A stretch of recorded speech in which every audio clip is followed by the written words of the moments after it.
The smell struck me like a blow before I even got to the water's jagged aostic chemical stinging that burned my nose and made my eyes water. I took off running, pounding heart, as I saw dozens of fish floating dead on the lake surface. My lake, the one I'd worked months reviving, restocking, and protecting from abandonment, children shrieked, running off the dock, pointing at a yellowish-white film spreading over the water like a plague. I almost slid on the wetboards, knelt and put my hand into bleach, raw, undiluted bleach. My gut twisted.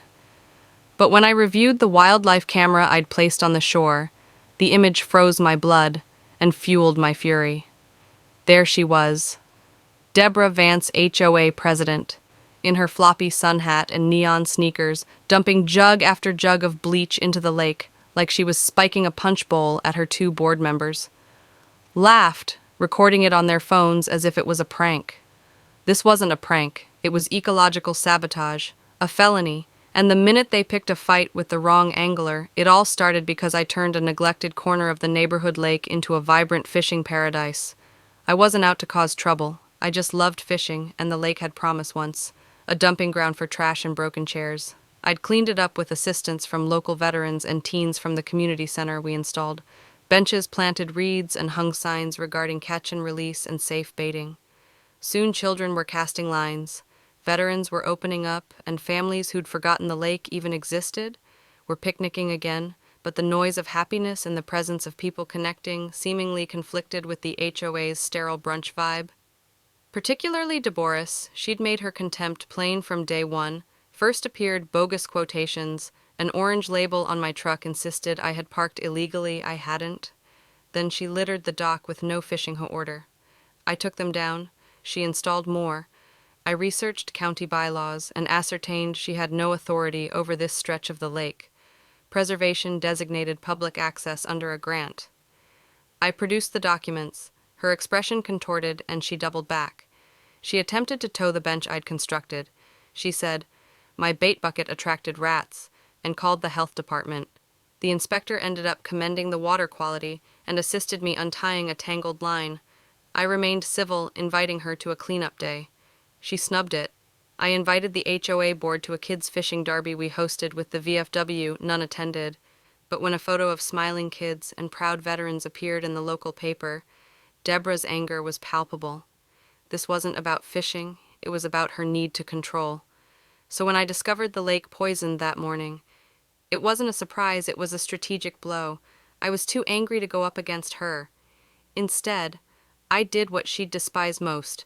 I videotaped everything. I sent water samples off to a lab I'd worked with before, backed up the camera footage 3 times, and emailed copies to my lawyer, the County Conservation Office, and Department of Natural Resources. Then I did something neighbors might have considered unhinged. I crashed the next HOA meeting. Deborah presided over a folding table, ruling the room like a judge. She hardly looked at me as I sat down. A few residents nodded, some curious ones pitying me.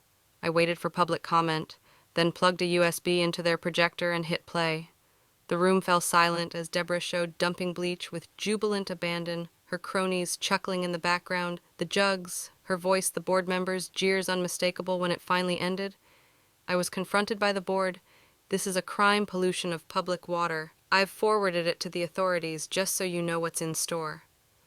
Deborah snorted her voice, cutting the silence. "That's illegal surveillance. You can't record me without permission," I retorted. "Wildlife cam public land." She attempted to whip the board, sneering. "He's the one destroying our peace, turning the lake into a circus. This community deserves peace. Calm isn't poisoning a lake." "Children play in." I shot back. Her composure broke. She slammed the gavel, ending the meeting, despite protests, and spat over at me. "You'll regret crossing me." I shrugged. "Maybe, but you'll regret underestimating me the next day."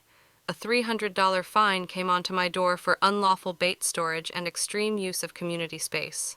I laughed. They had no idea who they were dealing with before this quiet lakeside life before I bought this fixer-upper and made the lake my mission.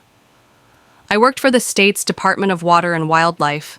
I wasn't just a guy with a fishing poly-approved conservation permits, led field investigations, and administered lake restoration grants. I still had contacts, knew water jurisdiction laws, and knew this lake inside out. Deborah believed a scowl and a fine could shut me up. She was mistaken. I was finished with defending. Now I'd battle with fax footage, and if necessary federal clout. This wasn't solely about strength, was for the children dropping lines, the vets finding comfort, and the animals that were helpless to defend themselves. That bleach wasn't the end. It was the beginning of a war-eyed conclusion the morning after the meeting. I sat at my kitchen table, coffee in hand, surrounded by printouts, such as I was at my state. Office instincts rekindled. I pulled out the county GIS map, cross-referenced lake ownership with easements, and found most of it was public. The HOA's assertion was a gray area. Recreational access point they held under a county agreement. 15 years back, agreement prohibited. Excluding the public obstructing access or polluting the water bleach was pollution. I printed the agreement emphasized violations and called Sarah Clean, an ex-colleague from Water and Wildlife, who abhorred environmental wrongdoers. I sent her the video and test results. She became silent for a minute, and then stated they poisoned a lake connected to a listed aquifer. That state can be federal trouble. I brought up the deal and samples she instructed me to hold on to bring in the big boys while Sarah worked. I allowed the HOA dig their grave. I made daily visits to the lake, waving at neighbors, fishing, picking up trash. Deborah and her minioniece glared angry. I wasn't burning or defacing their signs. I didn't have to. A week later, Sarah called in a combined team from Fish and Wildlife. The EPA and Natural Resources would visit the lake on the night of the HOA's fancy lakeside gala. A pastel-saturated fundraiser, Deborah was in her element, coordinating vendors blind to the Tempest gathering. I arrived dressed in my fishing vest, acting dumb. She swooped down, snapping, "This is private." I reminded to her the lake was open. She stormed off, talking about trespassing. 10 minutes later, four SUVs pulled up. Sarah got out badge, shining with officials and windbreakers carrying clipboards and test kits. The gala atmosphere fell apart. Guests whispered. A reporter began shooting. Deborah lied, routine check. Sarah dismissed her, directing an officer to test along the dock where white film remained. Deborah's expression felched, lost the narrative the team encountered. Dead fish tested water and found bleach residue in HOA's irrigation pump. An EPA rep wrote grimly. Deborah asserted it was an accident, cleaning the sidewalk. Sarah glared her down.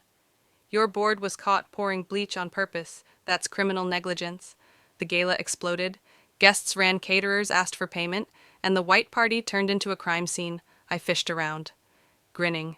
Sarah hissed as she walked away. This gets worse for them. I nodded. Good.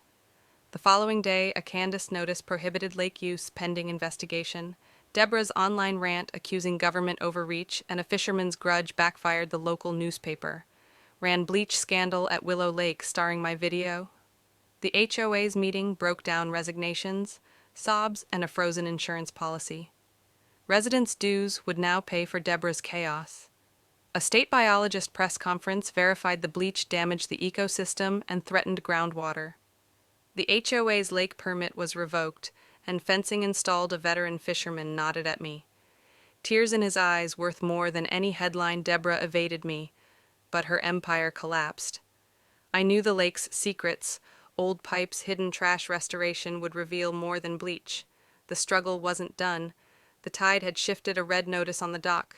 Closed it, lake closed contamination study. It shouted trouble, and a second strike took the HOA's lake rights. Deborah attempted denying the video, claiming I'd staged it when that failed.